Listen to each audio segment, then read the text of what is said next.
Hey, how's it going? My name is Gabby. Welcome back to my channel, and today we're going to be doing my October wrap-up. October was one of the best reading months that I've had in a long time. Like, I was just in such a reading mood in the month of October because I read 25 books in the month of October, which included 7 different like manga or graphic novels, and then I had 18 books that I read this month. I also had so many DNFs. Like, you would not believe the amount of DNFs I also had this month. I mean, I don't know, I was just in such a reading mood, and even though I did hit a really bad reading slump almost like halfway through the month of October, I was just still pushing through it. Like, I was trying to read books every single day, and I had, I think, like 6 different books that I DNF'd this month that I got a pretty decent amount of way into each one of these books before I DNF'd. Like, I DNF'd Mr. Magic by Kiersten White. I DNF'd Tell Me I'm Worthless. I DNF'd the new Josh Malerman Spin a Black Yarn. This one's a short story collection, and it's only 5 short stories, and I had DNF'd the first 3 short stories, and I was like, oh my gosh, this is just not, I'm just not vibing with this, so I DNF'd this. I also DNF'd Billy Summers by Stephen King, which is kind of a bummer because I wanted to do an entire reading vlog for this book this month,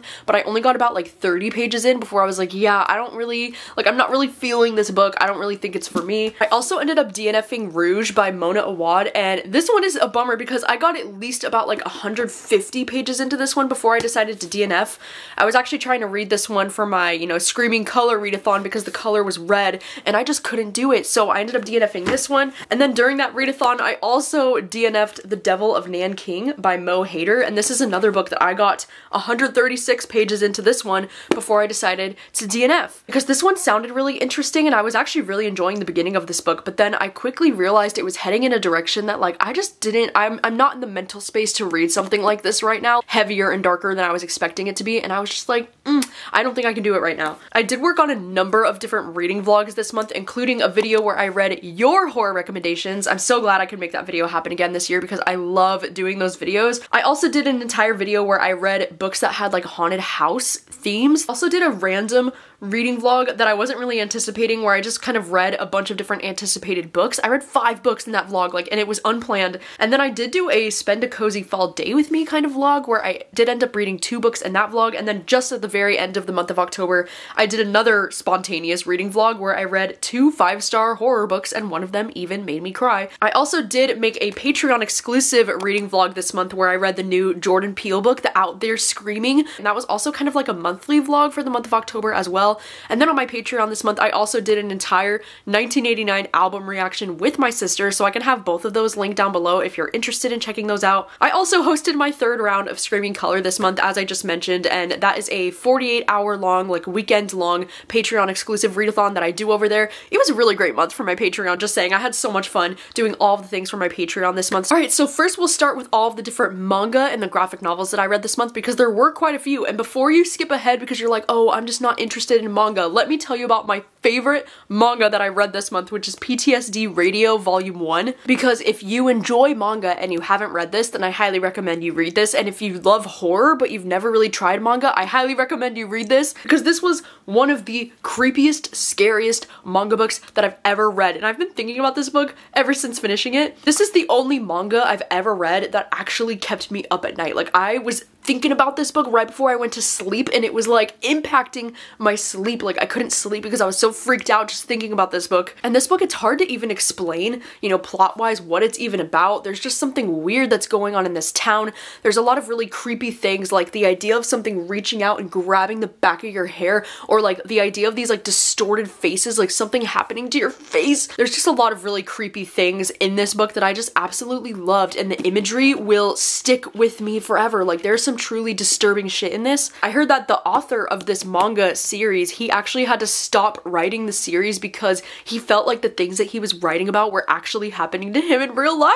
And like, that's so creepy and so scary. I can't wait to read more from the series, but seriously, if you haven't read PTSD Radio, I would highly recommend. I gave this one 5 stars. I absolutely loved it. I also very recently just read Tombs by Junji Ito, and this one's his new short story collection. I mean, it's not new. It was published many years ago in Japan, but this is the newly published version that just came out in the States, I think. And this one is a collection of 8 different short stories. And I really love when Junji Ito does short stories because I think he does them so well. And he has really unique and creative ideas that works for something in like a short story format. And I really love this one. I think I'm giving this one 4 stars overall because there were some that I loved and some that I didn't. I'll put on the screen here my ratings for each individual short story in this, but I think by far my favorite story in this collection is the one called Tombs. Like that one is absolutely iconic and so cool. I also really loved The Window Next Door. I liked Slug Girl a lot, and I loved The Bloody Story of Shirosuna. Oh my gosh, those were so crazy and so wild. I was reading this like late into the night and it was just like the perfect October kind of like creepy manga. I just really enjoyed myself reading this one. I also finally got around to reading Blood on the Tracks volume 13 and 14. This is a horror manga series that's just about this boy and his mother. It's very like Bates Motel, like toxic relationship kind of vibe with these two. And after the first 12 volumes of this series, there's a little bit of a time jump, and so we're taking place like many years later now in the future for these two characters. Volume 13 for me was probably around a 4-star, but then volume 14 was probably around like a 3-star for me. It's starting to feel like just a little bit too bleak and like sad,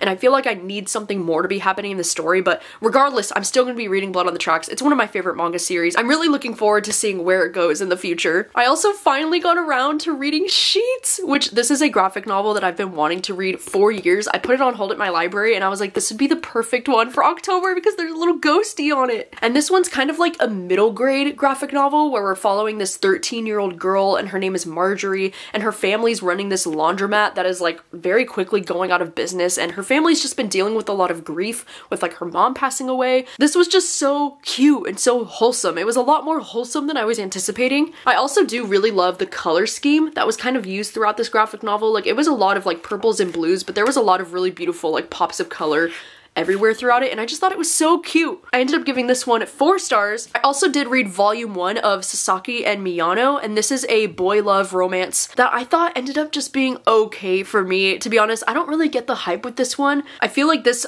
first volume was a little bit confusing to read in terms of like the way it was laid out. I just thought it was confusing to know like who was talking sometimes, and then I also just didn't really feel the chemistry between these two as much. Like I don't know, I wanted to really love this one, but I just don't think this one ended up working for me, and I gave it 2 stars. And then I also ended up reading Alice in Borderland Volume 5. This is one of my favorite manga series, you know, right now because I'm a huge fan of the TV show. And I have such mixed feelings on this volume in particular though, because there's some of my favorite moments from the show that are happening in this manga right now, and it makes me so excited. But then the thing about this manga is that it will randomly like go into a side story that lasts for like half of the manga, and then it'll go back to the main story at the very end. And I just hate that this author keeps doing that because I'm like, I want to stick with the main story. Like I love the characters that we're following, and I don't want to keep going off on these like side tangent stories that I don't care as much about. So that's my only nitpick with this one. I ended up giving it 3 stars because of that. Alright, so the first book that I read in the month of October was Going by Coastal, and this is one that I actually listened to the audiobook on Spotify for this one. And this one is a young adult contemporary romance book where we're following this young teenage girl. Her parents have recently divorced, and she's gonna have to make a really big decision in her life of whether she's going to stay in New York and live with her dad, or if she's going to move across the country to go and live in LA with her mom. And it's really cute because the story's called Going by Coastal because our protagonist is bisexual, and in one of the realities she ends up with a boy, and then in the other one she ends up with a girl, which I just think is so cute. I really love stories like this where we follow like a character who has to make a decision, and then we get to see the outcomes of like both of those decisions. So I really liked that about this book. However, the only thing that I thought was like a little bit repetitive about the way the story was told is that, you know, we read one chapter and it's like the life that she has with her dad, and then we read the next chapter and it's like the life that she has with her mom. And sometimes those chapters could feel a little bit repetitive because her life is mostly the same. There's just like very subtle differences that are happening in her life. And so sometimes the story could feel a little bit repetitive for me. So I ended up giving this one 4 stars, but I really ended up enjoying this one a lot. I thought it was so cute. It's like my ideal perfect kind of young adult contemporary book that I just really enjoyed, and I love the exploration discussion of like alternate universes. I just think it's so much fun. The next book that I read was Black River Orchard by Chuck Wendig, and this was a massive book that I read this month. I actually ended up reading this one because I pulled it out of my Patreon prompt jar for like a book that was like the longest book that I had on my TBR, because this one is well over 600 pages. It's about 620 pages, and the most wild thing is that I ended up reading this book entirely with my eyeballs this month. Like, I did not even download the audiobook. I just did this all with my eyes, and it was so much fun to read this book. And this one is so unique when it comes to horror. I thought this was a really original premise and cool idea. We're following this family who they own this like apple orchard, and then there's this like weird thing happening in this town with the trees, the apple trees. Like, they're growing these apples that are very mysterious and kind of like magical apples. They seem to be, you know, like when the people are eating these apples, they seem like something about them is changing. Like, for example, like the dad used to need glasses, and now after eating these apples for a couple days, he like doesn't need his glasses anymore. Like, it's like they're like improving something about their bodies. But it also could have a little bit of a sinister like take on it as well, because like, are these apples magical? Are they cursed? Like, what's going on with these apples? And this book, honestly, like, it kind of made me afraid of apples, which is something that I never thought that I would say. I think it's amazing the way that Chuck Wendig is able to write these horror books in a way that like he takes the most mundane things, like eating an apple, and the way that he describes it is just so disturbing and just so like, ugh. He's just such a great writer, how he makes everything, like how he can twist everything to be so like gross and creepy. I just love that about his writing. And like, yes, while I do think this book is definitely way too long, like I don't think it needs to be 600 pages long, but I enjoyed myself while reading this book a lot. I actually really liked the characters a lot in this book, and overall I have nothing but great things to say about it. Like, I'm gonna be thinking about this book for a long time. I ended up giving this one 4 stars. I also read The September House. This is the first book that I read for the video where I read your horror recommendations, and The September House is a horror novel that's about this woman who lives in a house where every September the walls start to bleed and like the house is haunted by these ghosts. And it's interesting because this book is written in a way where it feels a lot more like a cozy horror book. Like, this is not written in a way where it's like scary. It's actually written in a way that's really like lighthearted and kind of like goofy even. It kind of reminded me of like Grady Hendrix with the style of like How to Sell a Haunted House. It kind of had that vibe to it where it was more like lighthearted and silly. And in this story, we're following this woman who's living in this house, but her husband has recently like gone off. He's kind of disappeared. And so her daughter is coming to stay with her at this house, and they're going to try to figure out what happened to her husband. But she's like, she doesn't really want the daughter to be there because the daughter doesn't know that the house is haunted. Found it to be a little bit repetitive because the daughter would always just be like, who are you talking to? And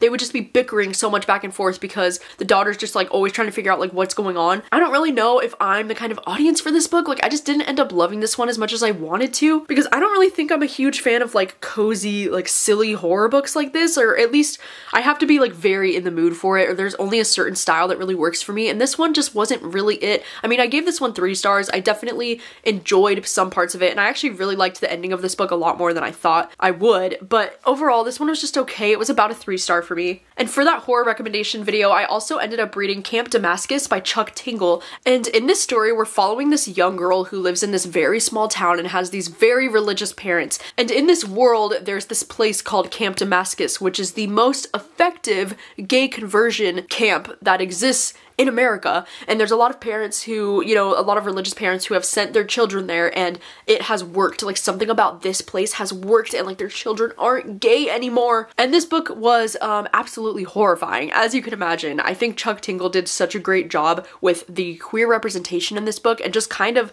the discussion about how scary it can be to be queer in America. I think there was so much great relevant commentary in this book that really stuck with me. And I also think there was some moments that involved you know, as you can see here, there's a lot of butterflies and like bugs like shooting out of her mouth, and there was a lot of scenes like that involved like bugs in like people's mouths and like spitting up things that were just like, oh my god, it was so disgusting. It was so descriptive, and I mean that in a good way. Like, that's what I want in my horror books. Like, I want to feel kind of like disgusted and just like grossed out. Like, I had a great time with that. However, though, there was parts of the ending where you start to realize like what's actually happening in the book, and that's just not my favorite kind of horror necessarily. So I ended up giving this one 4 stars. I still really enjoyed it, even though there were some aspects of the ending that I didn't necessarily really care for. And then for that same video, I ended up reading This Is Where We Talk Things Out, which this one is actually a horror novella. And this one was pretty short. We're following this queer couple where this woman has kind of cut off all of her connections to her mom because her mom doesn't really accept her relationship with this other woman. Now it's taking place a few years later where her mom has reached out wanting to make things right with her, and so she agreed to go off to her mom's cabin with her that's like kind of in the middle of nowhere in this like snowy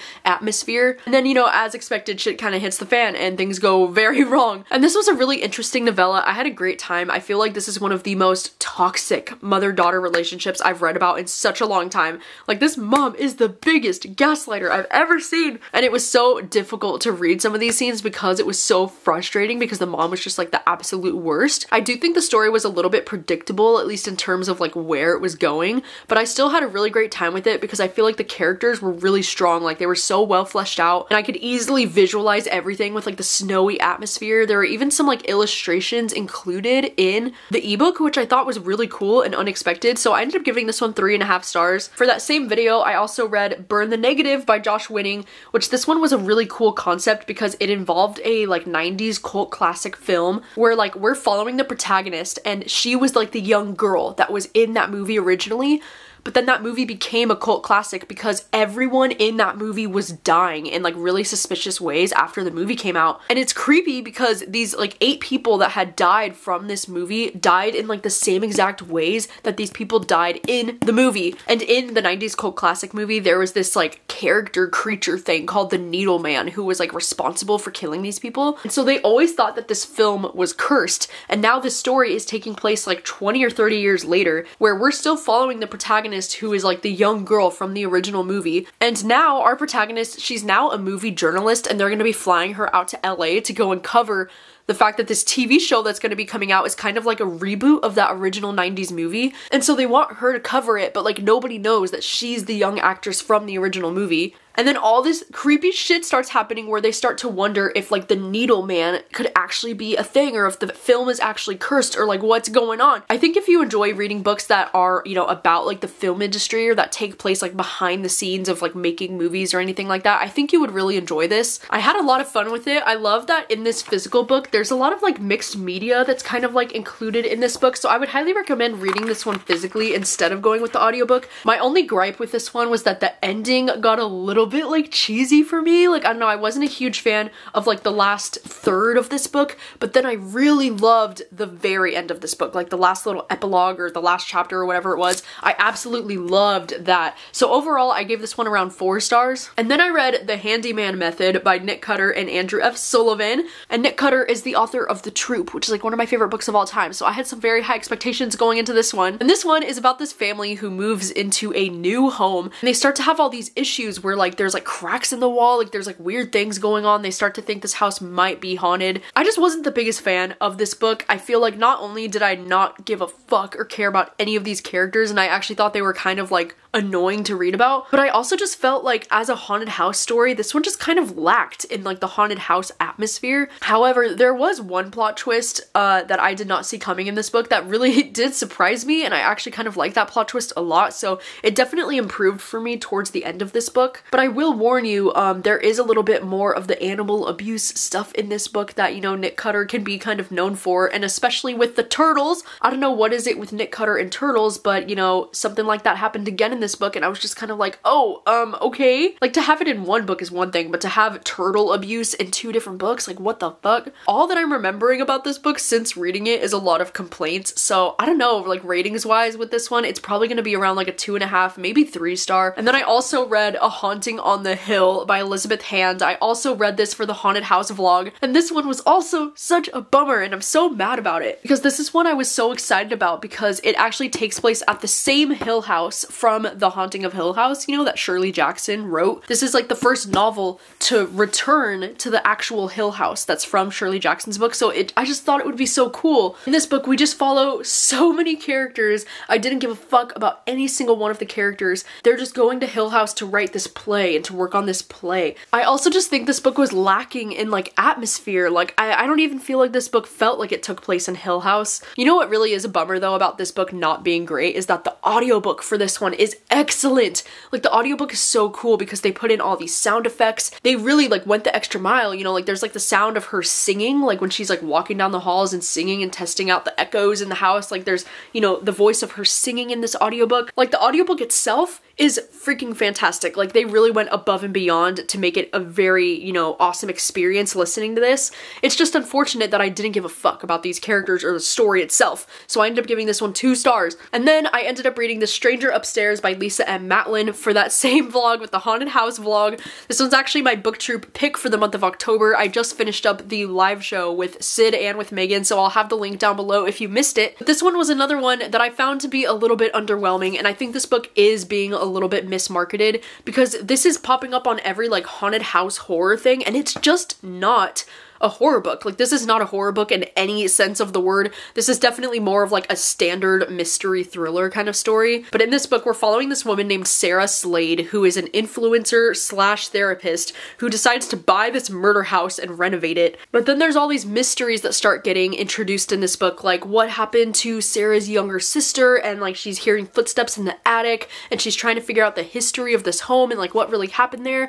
All of the neighbors are like very upset with her. And there's just a lot going on, but it really ends up being more of a typical kind of like small town mystery thriller book. There were definitely some things about this book that surprised me that I really enjoyed, but most of it, especially the ending, I found to be very underwhelming. I'm still torn after the live show. I don't know whether I'm giving this about like 2.5 stars, maybe 3 stars, but I'm landing somewhere around there. If you'd like to see all of my thoughts on this book, I'll have the live show link down below. And then I ended up reading Black Sheep by Rachel Harrison. Rachel Harrison is one of the only exceptions for me when it comes to horror books, because I know I was just saying how I don't really like cozy or like silly horror books or like lighthearted horror books, but for some reason Rachel Harrison is like one of the only exceptions where I do tend to really enjoy Rachel Harrison's writing, and her horror books are just really fun, following this woman who is kind of like distanced herself from her family, and she hasn't talked to them in a while, but it's about how she's going to be going back home to her very religious family for a wedding, and her mom is this like very well-known actress. And in the first like 50% of this book, I was really enjoying it. I don't know, I was having a lot of fun with it. I thought it was really entertaining, but then I don't know, I really feel like this book fell apart for me in the second half, and I feel like once you start to know what's going on in this book, then it became a lot less interesting, because I feel like once this trope gets put into a book for me, it's like all of these books read exactly the same. Like every book that has this in it feels exactly the same to me. So I ended up giving this one 2.5 stars. It's probably like my least favorite Rachel Harrison of the ones that I've read so far, which is definitely a bummer. And then I ended up reading Night's Edge by Liz Karen, and this one is the first book in a series, I guess, which I didn't realize at first. But in this story, we're following this young girl named Mia, and it's really interesting because in this universe, there's like a vampire-like virus that's going around, and her mom has this virus that kind of makes her act like a vampire, like she needs blood. And it's really interesting because in this story, we're following 2 different timelines. One of the timelines is when our protagonist Mia is 10 years old, and she's like a very young girl dealing with this new thing that her mom has.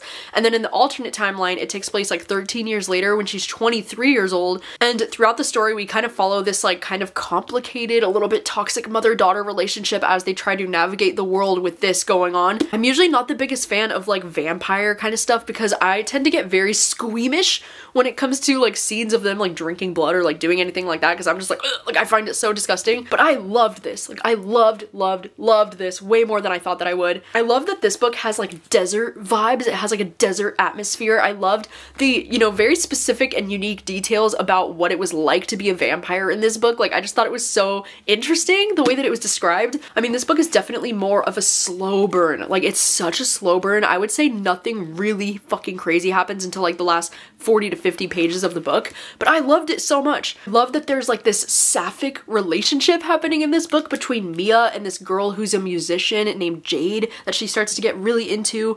I was really invested in that relationship, but then I was also just really, you know, into this mother-daughter relationship and seeing how their bond was so complicated but so interesting and complex. And the ending of this book was absolutely fucking crazy. Like it was so wild. I was just like my jaw was hanging open the whole time. And I just had a lot of fun with this one. I think I'm gonna give this one like 4.5 stars. I don't know if it was like the perfect 5-star book for me, but I loved it so much, and I can't wait to read the sequels coming out early next year. Like I'm definitely gonna be picking up the sequel because I had so much fun with this. And then I ended up reading Stars in Your Eyes by Kacen Callender, and I'm so excited about this one because this is the same author as Felix Ever After, which is like one of my favorite young adult books of all time. And I was really looking forward to this one because this is a male-male romance from this author. They're both actors and they're both getting cast in this like new rom-com movie that's supposed to be really popular. But one of the guys, Logan, he's kind of like more of like a bad boy in Hollywood. Like his name has been getting dragged through the mud because of some things that have come up recently in the media. And then there's this other guy named Maddie who is just like America's sweetheart. Like everybody loves Maddie so much. And so because they both just got cast in this new movie, the people behind the scenes are like, okay, well, you guys need to like fake date so that people get interested in the movie because nobody likes Logan right now. Like everybody has an issue with him because of some stuff that came up in the media. And so these two have to fake date in order to promote their new movie that they're working on. And you know, if you know anything about me, you know that I fucking love the fake dating trope. Like I just love it. I eat that shit up. And so I loved that about this. I also love in books where we're following actors or like anybody working behind the scenes in movies. It's like one of my favorite things. So that had this element to it that I really enjoyed. I also think this book definitely surprised me with how deep it got. Like there's a warning at the beginning of this book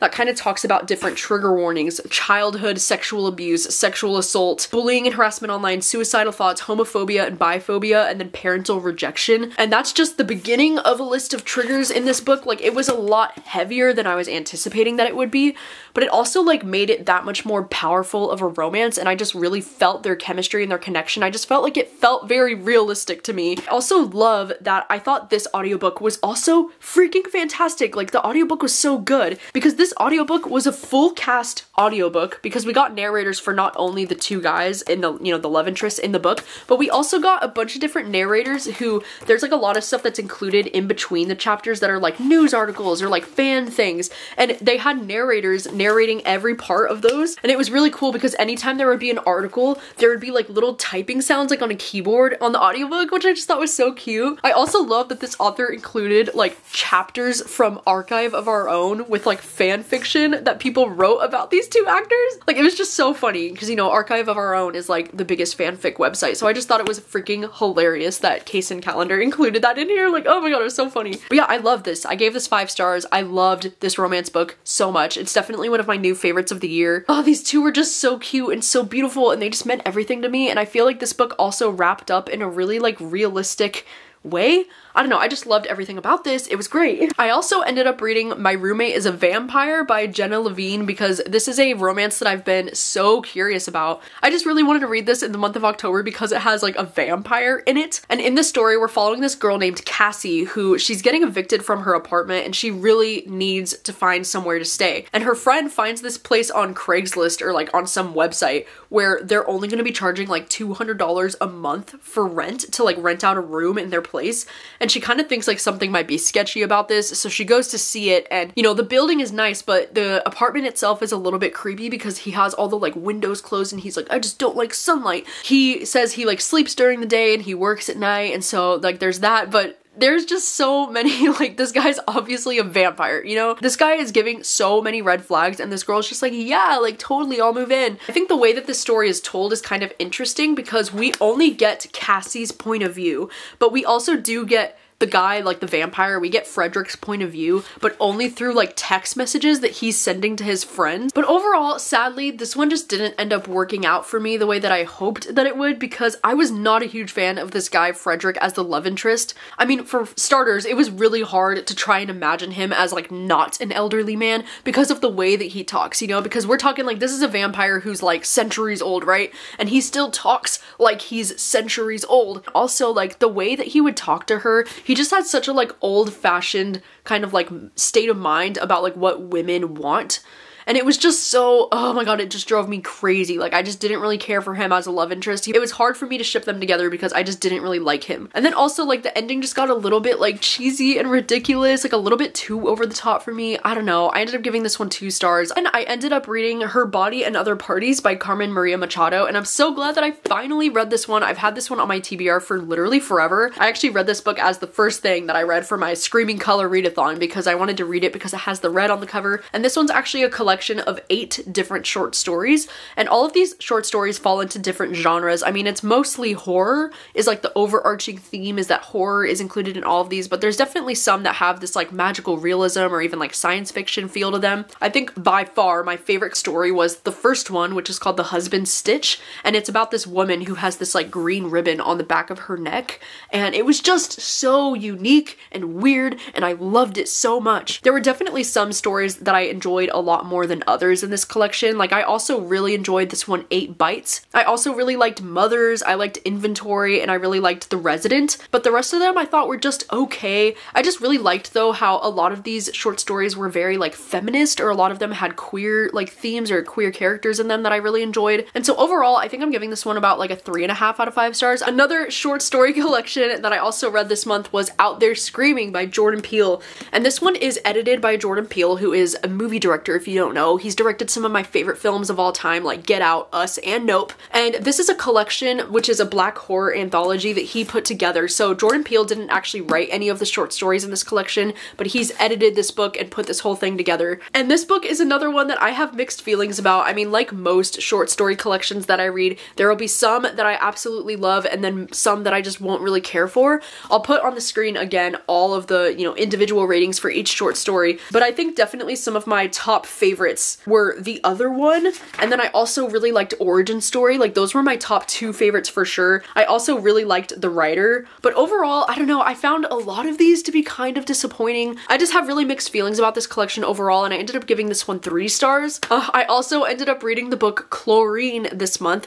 This was another book that I actually did read for my Screaming Color readathon because it has the red on the cover, and this is one that is like this really weird kind of like horror book. This is one of those like really weird horror books where it's more of like a coming of age story for this young girl who's a swimmer. There's this creepy like mermaid kind of element vibe to this story that I really liked, and this one's more just like coming of age horror where it's kind of talking about, you know, like periods, especially like menstruation, and how it's so scary that like every month your body betrays you with such a violence. Like, the way that this book was written was just so gorgeous. Like, I don't know why there aren't more horror novels, especially dealing with women and like menstruation. Like, I don't know why there aren't more horror novels kind of about this specifically, but I loved it. I love the way that this book is written. There's also like a sapphic kind of relationship at the center of this book too, because our protagonist is starting to catch feelings for this girl who's also a swimmer. It was just so, oh my god, it's everything that I love in horror books. It was just exactly my brand of like weird horror. Some of the visuals in this book with like the body horror were just really so creepy and have really like stuck with me. And then also the ending of this book, oh my gosh, I had to give this book 5 stars because of the ending.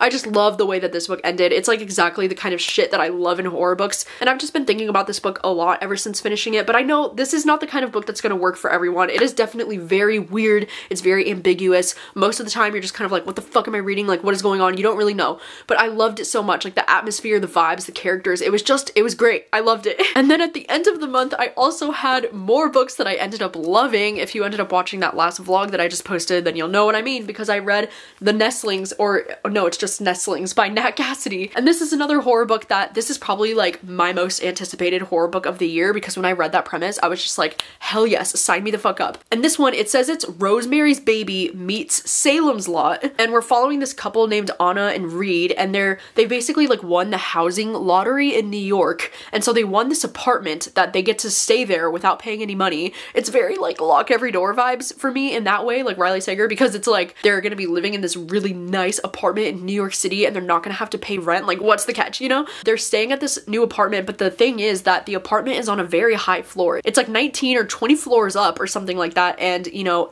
Anna, she's paralyzed after giving birth to their baby, and so she's currently in a wheelchair, and she also has a lot of like resentment towards their baby because she's paralyzed. She's dealing with a lot of like postpartum depression, but they decide that they have to take this apartment anyways because like they don't really have any other options right now. It says, Reed dismisses disturbing events and Anna's deep unease and paranoia as the price of living in New York. People are odd, but he can't explain the needle-like bite marks on the baby. Oh my gosh, so there is like the vampire element of this book, which I was not expecting to be as obsessed with as I am. Because, you know, like I mentioned, I've never been the biggest fan of like vampire horror. That's never been like a top favorite of mine. After absolutely loving both of these books this month, it just has me questioning everything that I know, because I'm like, this was 5 stars. This is one of my favorite books that I've read this year. This book was so genuinely creepy. It was so atmospheric. I loved the vibes of this building. Like, I could just easily imagine everything. I actually really liked this couple. I liked the characters. I was rooting for them. I feel like what this book has to say about postpartum depression and showing the true horror of like parenthood and motherhood specifically, and what you have to go through as a woman to have a child, and how horrific and awful it can be when you have that postpartum depression that just doesn't feel natural and it feels really scary. Like, the way this author pulled this off was incredible. I thought it was beautiful. This book made me cry at the end.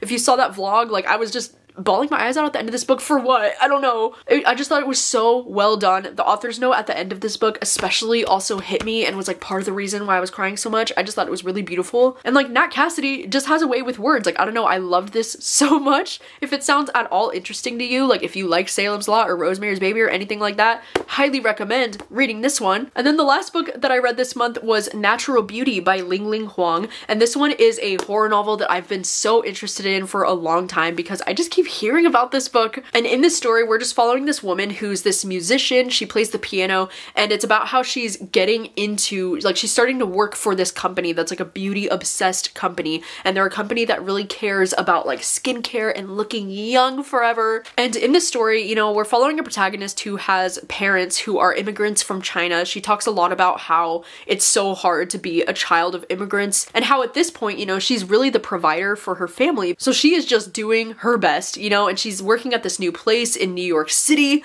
The New York vibes in this one are also very strong. Like, I wasn't expecting to read 2 books at the same time that take place in New York, but it was amazing. There's also a bit of a sapphic relationship happening in this one too, which I wasn't expecting.